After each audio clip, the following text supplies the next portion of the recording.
नमस्कार, मी गौरी सुखणकर झेपमध्ये आपल्या सगळ्यांचं मनापासून स्वागत करते. झेपचा आजचा हा एपिसोड सादर करताना आम्हाला खूप आनंद होतोय. कारण माहितीये, कारण आज आम्ही एका यशस्वी स्त्री व्यक्तिमत्वाची यशोगाथा तुमच्या समोर आणतोय. झेपमध्ये आपण आजपर्यंत अनेक उद्योजक पाहिले, समाजकारणी पाहिले, व्यावसायिक पाहिले, पण आज प्रथमच एका साहित्यिकेचा परिचय करून देण्याचा सुवर्ण योग आपल्या एपिसोड मध्ये जुळून आलाय. आता साहित्यिक म्हटला, लेखक म्हटला तर तो कशा प्रकारचं लिहितो बाबा हा प्रश्न तर आलाच, कारण साहित्यामध्ये अनेक प्रकार आहेत ना. तर आजच्या आपल्या लेखिकेबद्दल सांगायचं झालं ना, तर ज्यांच्या अनेक कादंबऱ्या, कथासंग्रह, ललित लिखाण, नाटक, एकांकिका तसंच हिंदी कविता संग्रह असे साहित्याचे कैक प्रकार ज्यांचे प्रकाशित झालेले आहेत, ज्यांच्या साहित्याला तमाम लोकप्रियता आणि लोकमान्यता प्राप्त झालेली आहे आणि ज्यांना अनेक राज्य पुरस्कारही प्राप्त झालेले आहेत, अशा आहेत आजच्या आपल्या यशस्वी लेखिका सौ रेखा शिवकुमार बैजल.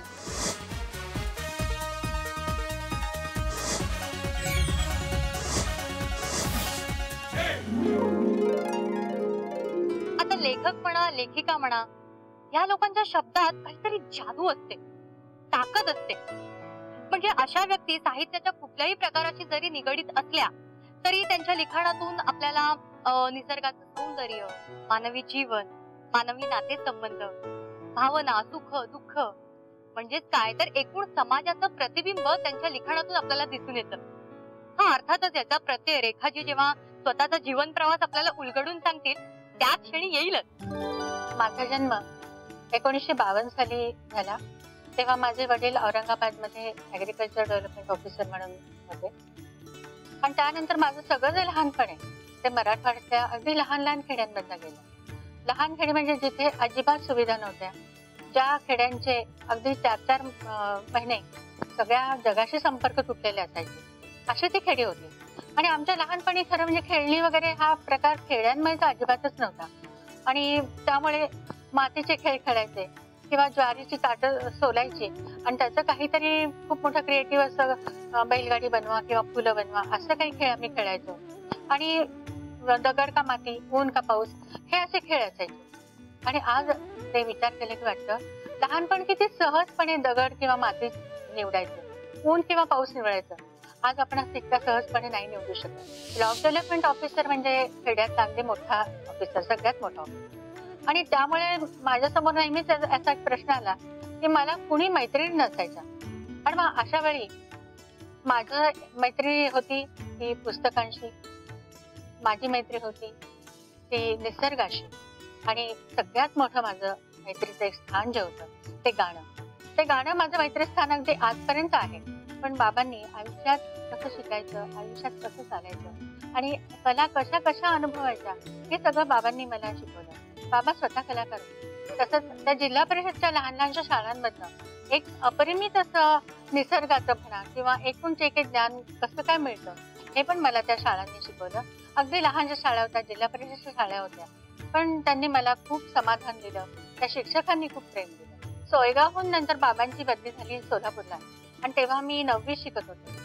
आणि ती एवढी मोठी प्रचंड मोठी अशी ते हरिभाई देवकर हायस्कूल पाहिलं आणि अक्षरशः जीव दडपून गेला. असं वाटलं पुन्हा स्वर्गाला परत जावं, त्या लहानशा खेड्यामधल्या त्या पत्र्याच्या शाळेमध्ये पुन्हा जावं, ती पावसाची लय ऐकावी. पण नाही, आता मला सोलापूरमध्ये शिकायचं होतं आणि मी एक प्रचंड झेप घ्यायला मी उत्सुक होते की आता मी खूप काही करू शकणार आहे. आणि त्याच वेळी मग मी 1967 साली मी मॅट्रिक झाली. लहानपणी ती गाणं म्हणायची, आम्हाला असं कधी वाटतं की धी, आणि आम्ही आपलं तिला एक गायिका करायची म्हणून हे करत होतो, स्वप्न पाहत होतो. आणि सगळं बालपण मोठेपण सगळं तिचं मराठवाड्यात गेलं. त्या लोकांची कल्पना असते की मराठवाड्यात कोण काय करू शकणार, पण ही एक माझी मुलगी अशी आहे की तिने केवढी मोठी झेप घेतली पहा साहित्यामध्ये. तर लग्न झालं आणखीन तर हे सगळं बंद झालं गाणं वगैरे, पण तिच्या मिस्टरांचा पाठिंबा खूप आहे तिला. आणि त्यामुळे आणि मुलं हे तिचं फार कौतुक करतात आणि आम्ही तर आहोतच. कॉलेज म्हटलं की आपण सगळेच एका वेगळ्या विश्वात जाऊन पोचतो, कारण शालेय जीवनाच्या तुलनेत तिथे बरेचसे निर्बंध शिथिल झालेले असतात ना. आणि नेमकं हेच स्वातंत्र्य सगळ्या तरुणाईला भुलावणारं असतं. बऱ्यापैकी समज तर आलेली असते, पण तरी बालिशपणाचं आवरण काही पिच्छा सोडत नसतं. मला काय वाटतं माहितीये का, आपल्यापेक्षा घनिष्ठ शब्द संपदा असलेल्या रेखाजी त्याच्यावर छान भाष्य करू शकतील. आणि हो, सगळ्यात महत्वाचं म्हणजे त्यांच्या लिखाणाचा श्री गणेश याच काळात सुरू झाला. 67 साली मी मॅट्रिक झाले आणि त्यानंतर माझं कॉलेजचं आयुष्य सुरू. आणि पहिलं मी आर्ट्स साईडला मी माझी ऍडमिशन घेतली होती संगमेश्वर कॉलेज, म्हणजे सोलापूरचं संगमेश्वर कॉलेजमध्ये. माझं 1.5 वर्ष झालं. त्यानंतर 1.5 वर्षांनी बाबांची बदली झाली जालन्याला. जालन्यामध्ये 1.5 वर्ष झाले आणि पुन्हा 1.5 वर्षांनी बदली झाली नगरला. म्हणजे माझी कॉलेजची डिग्री ही जवळजवळ 3 विद्यापीठांमध्ये मला ती डिग्री मिळाली. पण एक मात्र होतं की माझ्यासोबत माझं मन आणि माझी बुद्धी हे दोन्ही होतं. त्यामुळे प्रत्येक वेळी विषय बदलत गेले, विषय बदलले, काही वेळी सगळे म्हणजे गावं तर बदलली, पण प्रत्येक वेळी कॉलेजमध्ये ऍडजस्ट होणं फार अवघड होतं. पण तरी मी ऍडजस्ट होत गेले आणि लक्षात आलं की हा जो तारुण्याचा जो कालखंड होता, एक प्रचंड ऊर्जेचा कालखंड मला वाटतं सगळ्यांसाठीच असेल. पण आपले जे बाहेर आपलं एक लहानपण पाहत असतं, निसर्गाची चित्र त्या लहानपणावरती उमटत असतात. पण हळूहळू तरुणपणी एक आपण आपल्या अंतर्यामी वळू लागतो आणि आतमध्ये वळता वळता आपल्यामध्ये काय काय क्षमता आहे, निसर्गाने आपल्यामध्ये काय काय ठेवा दिलाय, हे सगळं आपण शोध घ्यायला लागतो. आणि ते शोध घेण्याकरिता माझ्या लक्षात आलं की मी गाणं चांगलं म्हणतच होते, पण मी पेंटिंग सुद्धा करू शकते, मी ऍक्टिंग करू शकते, नाटकांमध्ये कामं केली, एकांकिकांमध्ये कामं केली आणि कथा मी हळूहळू लिहायला सुरुवात केली. मी त्यावेळी कथा लिहायला सुरुवात केली. कविता तर लिहित होते, लहानपणापासून कविता लिहित होते, पण हळूहळू कथा लिहायला सुरुवात केली आणि महाराष्ट्र स्तरावरती होणाऱ्या स्पर्धांमध्ये त्या कथा पाठवल्या आणि मला त्यात प्राइज मिळालं. मला आश्चर्य वाटतं की आपण ह्या 2-3 कथा लिहिल्या आणि त्याला प्राइज मिळते. आणि हळूहळू मग थोडंसं लिहायला सुरुवात केली. पण मुख्य माझं जे कल होता तो माझ्या गाण्याकडे होता. खरं तर कॉलेजमध्ये असताना तुरळक लिहायची, पण त्यावेळी ती प्रसिद्ध होती कॉलेजची गानकोकिळा म्हणून. खूप सुंदर गायची, प्रत्येक गोष्टीत अत्यंत उत्साही होती ती. तिचं लिखाणाला सुरुवात झाली ती लग्नानंतर आणि आज कित्येक पुस्तकातनं ती मला भेटत गेली. खूप भेटीगाठी कमी झाल्या तरी आम्ही खूप चांगल्या मैत्रिणी आहोत. आज गुजरातच्या पाठ्यपुस्तक मंडळाने तिचा एक लेख घेतला आहे, किरण स्पर्श म्हणून कथा. गेल्याच वर्षी आम्ही तिचं एक नाटक केलं तिथे, भिंत काचेची. ते पण खूप सगळ्यांना आवडलं. मी स्वतःला शोधत होते, मी स्वतःला सापडत होते आणि त्याच वेळी म्हणजे फर्स्ट इयरला असताना जालन्यामध्ये मला शिवकुमार भेटले आणि शिवकुमारांच्या उमद्या व्यक्तिमत्वाच्या प्रेमात मी पडले. आणि खरं सांगू का, मी स्वतःला हरवत होते. त्यानंतर इथून पुन्हा बदली झाली. 3rd इयर माझं नगरला पूर्ण झालं. ही जी सिम्प्लिसिटी आणि ही जी सादगी आहे त्याच्यामुळेच मी फार प्रभावित झालेलो होतो आणि म्हणूनच आमचं एकमेकांशी नातं जे आहे ते अजूनही कायम आहे, चांगलं आहे. प्रत्येकाच्या आयुष्यात चढ उतार हे असतातच आणि तसंच प्रत्येकाच्या आयुष्यात एक गोल्डन पिरियडही दडलेला असतो. म्हणजेच काय, तर जेव्हा एखाद्याला आपली स्वप्न, आपल्या आयुष्याचं ध्येय उमगू लागतं, समजू लागतं आणि तो त्या दिशेने त्याची वाटचाल सुरू ठेवतो ना, तोच हा काळ. रेखाजींचं सुद्धा असंच झालंय. लग्न हा आपल्या आयुष्यातील टर्निंग पॉइंट आहे असं स्वतः रेखाजी आपल्याला सांगतात. का सांगते ना, एक्सटर्नल स्टुडंट म्हणून त्यांनी MA ची जी पदवी मिळवली ना, ती लग्नानंतरच. आणि हो, त्याहीपेक्षा महत्वाचं म्हणजे त्यांच्या लिखाणाला जे प्राधान्य दिलं गेलं तेही लग्नानंतरच. आंतरजातीय विवाह होता, प्रेम विवाह होता आणि बैजलांच्या घरचं जे सगळी मंडळी होती सगळी ऑर्थोडॉक्स. म्हणजे माझे एक सासरे सोडले तर बाकी सगळे खूप धार्मिक विचाराचे होते. आणि त्या घरामध्ये मी डोक्याला पदर घेऊन आले आणि नुसतं डोक्याला पदर नाही तर चुलीवरती स्वयंपाक करायचा आणि एकूणच सगळं धार्मिक वातावरण. त्याच्यामध्ये 25 माणसं घरामध्ये होती आणि ह्या सगळ्यांचा स्वयंपाक करणं वगैरे असं सगळं कुठेतरी स्वयंपाकघरात मी हरवते की काय याची मला भीती वाटायला लागली. आणि त्यातही पुन्हा बदल झाला तो म्हणजे भाषेचा. कारण आपण सगळा विचार, आपलं बोलणं सगळं मराठीमध्ये चालतं आणि बैजलांच्या घरात हिंदी भाषा होती. तर खूपदा मी काहीतरी विचार करता करता पोळ्या करत असायचे, कुणीतरी मला प्रश्न विचारायचं आणि मी पटकन मराठीमध्ये उत्तर देऊन टाकायचे.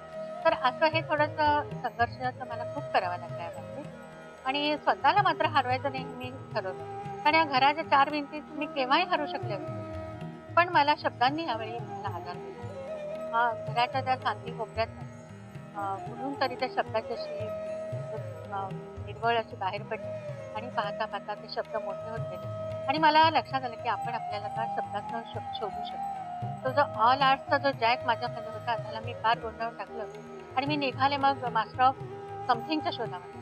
आणि ते समथिंग माझ्या पुढे अगदी तयार होतं की मला शब्दांचा शोध घ्यायचा आहे, मला शब्दातूनच अभिव्यक्त व्हायचं आणि मला माझी आयडेंटिटी शब्दांमधनं शोधायची आहे.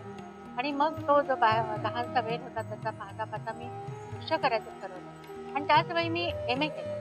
माझा तेव्हा मुलगा लहान काहीतरी 1-1.5 वर्षाचा मुलगा असेल तेव्हा मी एक्स्टर्नली MA केलं आणि मला आधी त्यावेळी मी नाटकात बिटकात कामं करायचं खूप काही करत होते त्यामुळे हायर सेकंड क्लास नेहमी असायचं. आमच्याकडे फार मार्क नाही मिळायचे. पण लग्नानंतर एक्स्टर्नली अफेअर होऊन आणि एवढं सगळं 25 लोकांचं घर सांभाळून मी जेव्हा MA केलं मला फर्स्ट क्लास मिळाला. तेव्हा MA केलं आणि थोडीशी मला लक्षात आलं की MAचा अभ्यास करताना GNच्या कथा वाचल्या, गंगाधर गाडगे वाचले.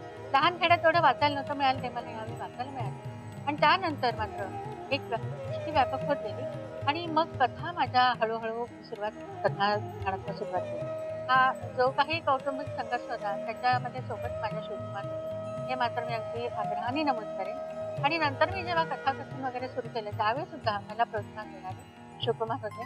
कथा लेखन सुरू झालं आणि मग लक्षात आलं की कुठेतरी कथेमध्ये आपण रमतो आहोत पण त्याची कादंबरी पण आपल्याला हाताळतो आणि एकेका कथांना मग महाराष्ट्र लेवलवरती मोठे मोठे पुरस्कार मिळाले आणि मग कादंबरीचा जन्म झाला हळूहळू. आणि मग लक्षात आलं की आपल्याला जो काही आशय आपल्याला भेटतो आपल्या आयुष्यात ज्या त्या तऱ्हेने भेटतो ते जे भेटणं आहे ते त्याच स्वरूपात कुठेतरी अभिव्यक्त होतं.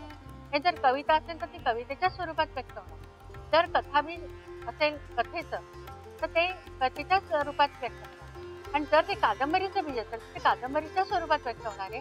कथेची कादंबरी होऊ शकत नाही, कादंबरीचं नाटक होऊ शकत नाही. पुस्तक प्रकाशित झाल्यानंतर त्याची विक्री किती झाली, खप किती झाला या गोष्टींपेक्षा मला जास्त महत्वाची ही धनसंपदा वाटते. जी वाचकांची असंख्य पत्रे लेखा आली आणि त्यांचं जे प्रेम लेखकाला मिळतं हीच खरी धनसंपदा आहे. आणि म्हणून मी थोडी हिंमत करून हिंदीमध्ये साहित्याचा अनुवाद करायला लागलो. या अनुवादाला जेव्हा चांगला प्रतिसाद मिळायला लागला तेव्हा मलाही बरं वाटलं. ज्यावेळी माझ्या लक्षात आलं की आयुष्य अनेक तऱ्हेने मला येऊन भेटलंय मग तेव्हा मला माझ्या मनात विचार आला की मग मी स्त्रीवादीच का लिहायचं किंवा लोकांच्या ज्या अपेक्षा असतात की लेखिका म्हणजे ती स्त्रीवादीच लिहिणार, कुटुंबाबद्दलच लिहिणार, प्रेमाबद्दलच लिहिणार, काहीतरी एक त्रिकोण येणार. तेव्हा ते सगळं मी टाळायचं ठरवलं म्हणण्यापेक्षा आपोआपच टाळलं गेलं कारण ते माझ्या स्वभावात नव्हतं. जर मी सगळा अनुभवच एक मन म्हणून घेत होते, व्यक्तिमन म्हणून घेत होते तर ते ठरवावं नाही लागलं. आणि मग अग्निपुष्पासारखी म्हणजे मी पेपर वाचत होते माझ्या डोळ्यासमोर रशिया आणि अमेरिकेचं 80 सालचं एक ते परिस्थिती होती की केव्हाही अणुयुद्ध होऊ शकणार आहे आणि त्यावेळी अग्निपुष्पाचा जन्म. रेखा बैजलांची आणि माझी पुस्तकातून भेट झाली त्याला 25 वर्ष उलटून गेली. कुठून मला ते पुस्तक मिळालं असं आठवत नाही पण एक अग्निपुष्प नावाचं पुस्तक समोर आलं. मला पहिल्यांदाच गंमत वाटली. मी एका अर्थाने थोडासा हसलो की अग्नी आणि पुष्प हे काय आहे. अग्नीचा चटका असतो आणि पुष्पाचा एक गोड असा स्पर्श असतो. वाचायला घेतली. अग्निपुष्प म्हणजे एक 3ऱ्या महायुद्धानंतरचा एक कादंबरीचा विषय आहे. तो 100 लोक वाचतात आणि आपलं जीवन पुढे न्यायचा प्रयत्न करतात. ते सगळं जग त्यावेळी संहार झालेला आहे असा तो सगळा विषय आहे. त्यानंतर जलपर्व हा विषय जालन्यातलं किंवा पूर्ण मराठवाड्याचं जे पाण्याचं दुर्भिक्ष आहे एवढं मोठं पाण्याचं दुर्भिक्ष शेतकऱ्यांच्या आत्महत्येचे प्रश्न हे सगळे माझ्यासमोर होते. मग ह्याला उत्तर काय, नुसत्या समस्या मांडायच्या तर उत्तर शोधायचं. आणि त्यावेळी मला माहिती होती की एक KL रावांनी स्वातंत्र्यपूर्व काळामध्ये एक नद्याजोड हा प्रकल्प त्यांनी मांडला होता कागदावर. रिव्हर लिंकिंगचा जो म्हणजे नद्याजोड जे आहे तर तो सुद्धा मी मांडला. मी काही कादंबरी म्हणजे युगावरची कादंबरी, वेद आणि उपनिषद या कालखंडावरची कादंबरी, वेदाची फिलॉसॉफी उपनिषद कशी बदलली याचा तो एक अभ्यास. चिंता काचेचे नाटक लिहिलं. त्याच्यामध्ये एक पूर्णत्व अपेक्षित करणारी एक आई आहे, तिला आपलं मूळ पूर्णत्व असलेलं हवं आणि ती कशा तऱ्हेने ते प्राप्त करायचा प्रयत्न करते आणि तिची कशी फसगत होते. तेव्हा असे विषय अशा या कादंबऱ्यांमधनं नाटकांमधनं आहेत आणि त्याचवेळी अनेक फॉर्म मी जे हाताळत गेले, अनेक अभिव्यक्ती ज्या करत गेले, त्या ह्या थोड्या वेगवेगळ्या तऱ्हेच्या एकत्र आल्या. मला खूप वेगवेगळे आयाम जाणवले त्या लिखाणात. म्हणजे कुठेही एक पडछाया किंवा सावली आपल्याच लिखाणाची आपल्यावर पडत असते. किंबहुना एखाद्या लेखकाची कादंबरी ही वाचली आणि ती वाचली तरी एक कुठेतरी त्यातला सूर हा एक आहे असं जाणवतं. इथे मला असं वाटतं म्हणजे त्या विषयाला धरूनच त्याबद्दल मनस्वीपणे लिहितात. हे नुसतं मनस्वीपणा नाही, ते खूप खोल आंतरिक त्याच्यामध्ये एक डेप्थ. मी कधी त्यांना लिहिताना पाहिलं नाही, पण माझ्या मनासमोर येतं की हे असे वेगवेगळे विषय वेगवेगळ्या प्रकारे मांडणं हे कसं काय जमतंय. लेखाच्या लिखाणावरती, साहित्यावरती प्राध्यापक महोदयांनी PhD केली आहे. पुण्याच्या एका विद्यार्थिनीनं MPhil केलेलं आहे आणि आणखीन 2 ते 3 विद्यार्थी PhD आणि MPhil करणार आहे. काय बघताय ना संघर्षाचं फळ. असाच संघर्ष करता करता रेखाताईंनी एकूण 31 पुस्तकं लिहिलेत. त्यापैकी त्यांना बऱ्याचशा कादंबऱ्या, एकांकिका, ललित लिखाण ह्याला अनेक नामांकित पुरस्कारही प्राप्त झालेले आहेत. पहिल्या पुरस्काराचं नेहमीच कौतुक असतं. तर मला अगदी लक्षात आहे, पहिला पुरस्कार मला दिबा मोकाशी पुरस्कार महाराष्ट्र साहित्य परिषदेचा पुण्याचा मिळालेला माझ्या स्वप्नस्थ या गटसंघाला आणि त्यानंतर दुसरा पुरस्कार मिळाला तो नरहर कुरुंदकर पुरस्कार. तर असे हे मोठे मोठे पुरस्कार म्हणजे मला असं वाटतं की हे मला आशीर्वादच मिळत गेले. अग्निपुष्प याला मिळालाय कैलासवासी नरहर कुरुंदकर पुरस्कार, कैलासवासी बासी मर्ढेकर पुरस्कार, शिवाय महाराष्ट्र राज्य पुरस्कार देखील. युगावर्त, आदिम, तपस्या